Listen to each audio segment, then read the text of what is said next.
AskReddit by V for your attention. What screams I'm a bad parent? Using your kid as therapy and then getting upset when they have issues regulating their emotions. My mom, 100%. She told me some really heavy stuff about her childhood when I was 6. So I spent a good deal of my early adulthood figuring out how to process my own problems. Not believing in telling your children no. The world will and should tell them no at times. They need to be prepared for that reality, or they will be an absolute menace to everyone around them. I never understood the never say no to your children concept. Understanding and respecting the word no is the fundamental cornerstone of bodily autonomy, consent. One of the most important social concepts the child will have to learn. They need to understand both that they have the right to say no, a right they need to learn very early on, and that they have a responsibility to respect when others say no. Your adult children don't talk to you. Yeah, it took me a while to understand that me wanting to go no contact with my parents is a failure on their part. Not mine. Zero interest in the kid. Doesn't care what they do or what happens to them as long as they don't inconvenience them. Only caring for the child when they do what you want them to do. For example, if they play the sport you want them to play. Parents who can't apologize to a child. It's okay to have human emotions and moment to be triggered or struggling and lash out or be wrong, but for the love of all things good, apologize and change. My parents are allergic to apologizing when they fuck up. On the rare occasions they acknowledge they fucked up. Pisses me off to high hell. Your own children being afraid of you. No child should be afraid of the person that looks after them nearly 24/7. I really don't think it clicks till adolescence either, when you look back and realize that you really were terrified of your father 24/7 as a child. I was molested from age 3-6. Told my parents, but they did nothing. In my 20s, my mom had the audacity to tell me that I asked for it. As far as I'm concerned, I don't have a mother anymore. 6-11 for me, by my maternal grandfather. When I told my mom about it years later, she said it wasn't that big a deal. Yes it was, Mom. Good old grandpa molested all 4 of his kids, and tried to carry on the family tradition. He finally stopped when I stood up to him. My mom sure didn't. I volunteer at have had student placements at a children's hospital, and we've had patients with serious brain injuries due to abuse, shaking, attempted drowning, etc. So yeah, I'd say those parents are pretty bad.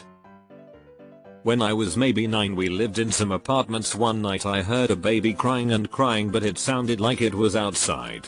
I looked out my window and saw a man holding a pillow over a baby's face trying to kill it. I freaked out and told my mom, and she called the cops. Years later I met a woman with a child who had very severe delays mentally and physically, and she is telling me the story of how she got away from her abusive ex-husband. In an odd series of coincidence, over 20 years later I reconnected with my neighbor from those apartments. That was the worst thing I have ever seen in my life. Edited. Thank you all so much for the outpouring of love for my mom. I told her Reddit has deemed her a hero. I am sure you guys made her day. Yelling at the kid for every trivial thing. I once got yelled at and falsely accused of doing something because I said no the wrong way. I said no, but apparently in order to say no properly you need to wait a couple seconds before replying because you don't have enough time to analyze the situation. Your kids never visiting once they move out or go to college. Oh, it's me. You've caught me. Both of my parents got separated this year, and both of them will be enjoying Christmas alone. They have truly reaped what they have sown. Saying things like "you're such a disappointment, I wish I had a daughter instead, you ruined my and your mother's sex life." This is stuff I heard for years. What the actual hell? That's just messed up. Ironically, never thinking you're a bad parent.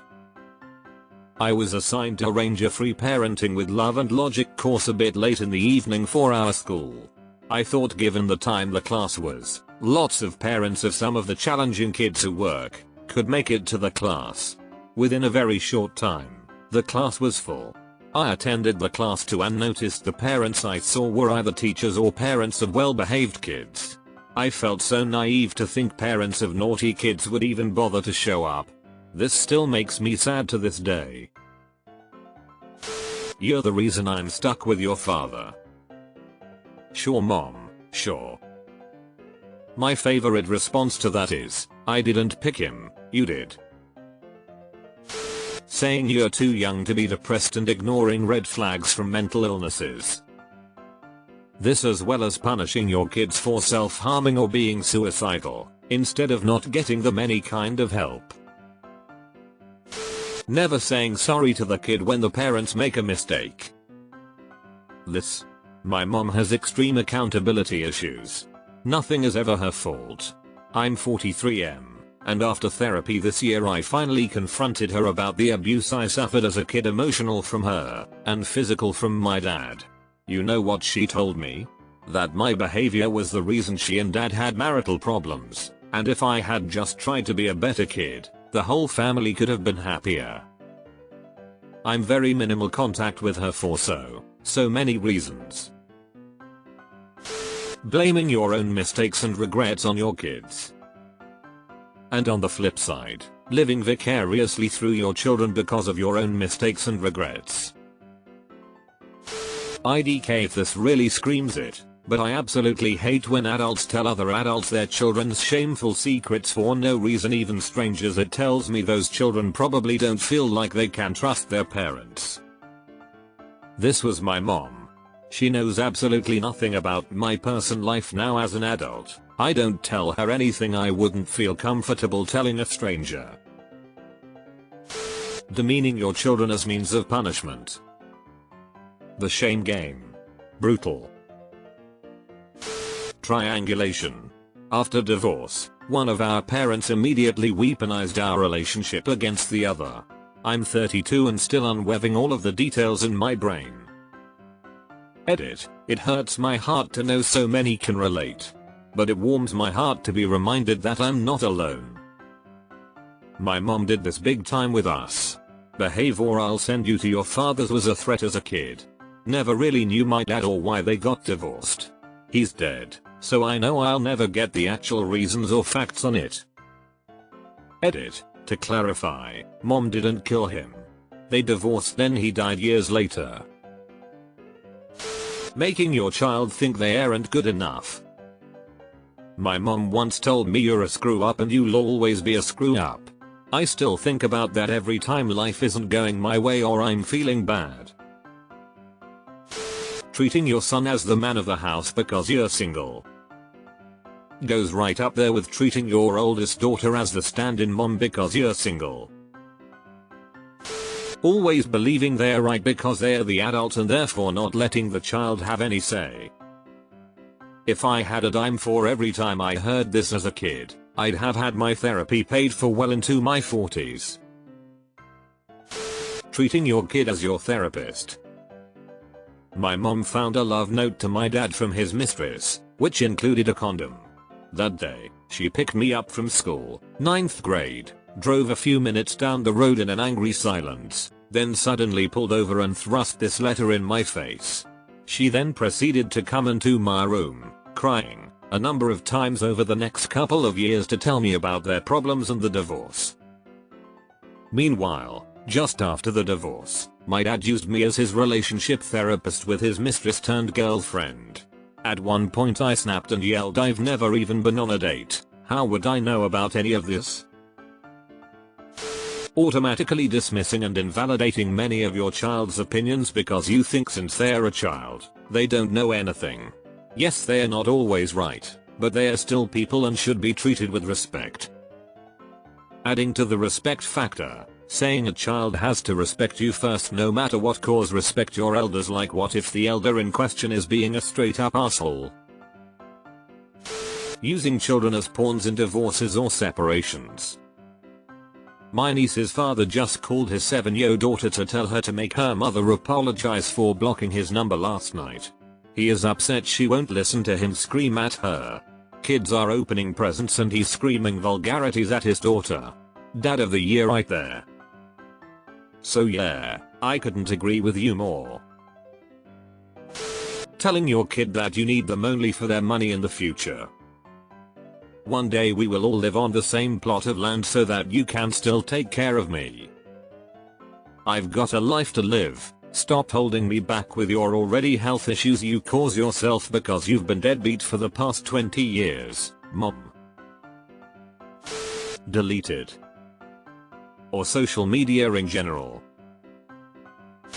Attacking the self-esteem in any way. Yeah, hearing your own mom call you a fat ass is a bit of a damper on the self-esteem. Deleted. Maybe I'm just jaded. However, I think a lot of people place their entire identity and purpose onto their children and need to keep those children helpless and clueless as not to lose that. All subconsciously, of course. When it's Christmas and you're glad you don't have to see them.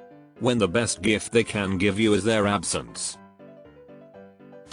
When one of your mom's boyfriends touches you when you're a 14-year-old girl and you tell her, and she says don't flirt with my boyfriend. Years later you bring it up and she says I don't remember saying that. Of course they conveniently don't remember the things you point out that they did that have hurt you, and in your case literally hurt you. Honestly speaking, verbal manipulation and humiliation. I had great parents but my cousins did not. My aunt has an elder daughter and a son. She used to verbally abuse her elder daughter in front of everyone. She even used to hit her in front of everyone. Mind you, this was when she was 18. 10 years later we were reminiscing our childhood. The daughter is pretty successful with a startup, but she pretty openly said in front of everyone, even the aunt, that the trauma a child faces that young isn't healthy and that even if she loved her mom, she wishes her mom treated her better. My aunt just shrugged dismissively, remarking this generation is too soft. Ironically, the younger son is spoiled as fuck and hit my aunt back when he was 18 in retaliation of being accused of selling cocaine in his school, which he did. LMAO. Nevertheless, he was sent to Canada to study business and rarely talks with. Constantly deflecting parental responsibilities to other people, groups, or organizations. My stepsister to her 8-year-old daughter, it's not my job to help you with your homework, that's what teachers are for. Yep. I stayed down grade 5 because of this. A big pile of incomplete homework that snowballed and then they call me too immature to move up a grade. Nah, if was able to do my homework then I'd be going through to the next grade like everyone else. If possible, reach out to your niece and see if she needs a hand with it. Not that it is your responsibility though to do that. Crap situation. Not correcting your kids. It's okay, they're kids. Well, you kinda forgot the part where you're supposed to teach them. They don't just grow out of their bad behavior by themselves. Constantly insisting that your child is back talking when they are trying to explain you hurt them. Being addicted to meth. Jetsy. Using the I put food on your table argument when the child points out your disrespectful behavior. Also, I gave birth to you. Come back, I wish you never did. Remember, the opposite of love isn't hate. It's indifference.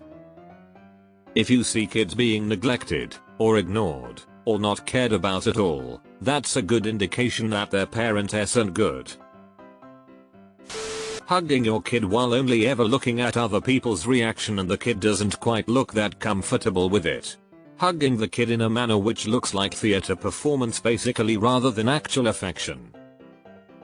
Only ever claiming their kid is the best and brightest and only ever talking about their school studies and nothing else. Dismissing the kid's POV by default without even listening to anything the kid has to say. So we've all had that fake affectionate parent in front of strangers turning into the most vile person minutes after they're gone? That's a relief. When you beat your kids over the slightest of mistakes. calling them stupid and being a raging alcoholic. A bad parent is also someone who screams at you and blames you for their mistakes and tells you you're a mistake that you were born. A bad parent is someone who treats you like an investment. Those who molest their kids. Those who drown in drugs and alcohol and neglecting their children. Helicopter parents. I've had several friends and other acquaintances whose parents were incredibly strict and controlling, and those friends were the most emotionally unstable, reckless, and chaotic people I've ever known. Edit, and I don't want to give the impression that I think it's a cut and dry smother your children and they'll end up delinquents kind of situation. I just found that whenever I encountered young adults who were recently freed from their parents who controlled their every move growing up, most often they turned to some wacky shit that they never would have gotten away with as a kid. On that note, my parents were beyond slack when raising me, and I could have gotten away with a loot of stuff if I'd had any desire to rebel, but I really didn't. As Lisa said to Homer, your half-assed underparenting was way better than your half-assed overparenting. Pulling out a 12-gauge shotgun when I don't listen. I had a neighbor threaten me with a shotgun when I was a kid because I rode my bike past his house late at night, which caused his dogs to bark and disturbed his sleep. I did it again the next day because fuck him.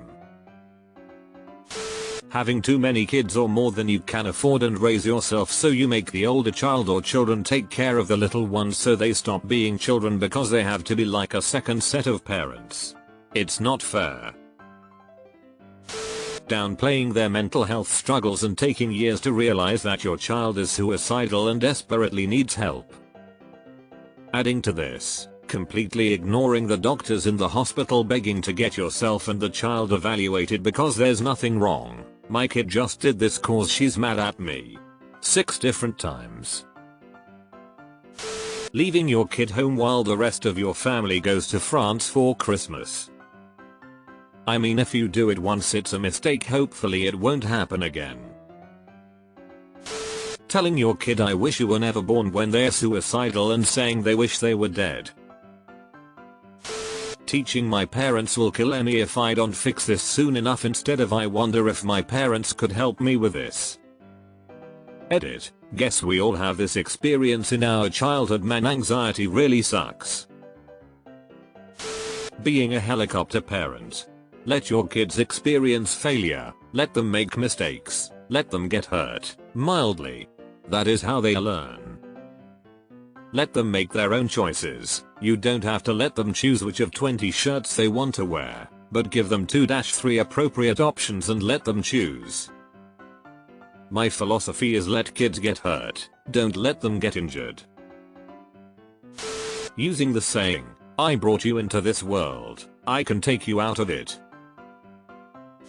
Recording your child while they're having a meltdown tantrum and posting it on social media, for likes, clout, assurance or whatnots, no idea what they're thinking.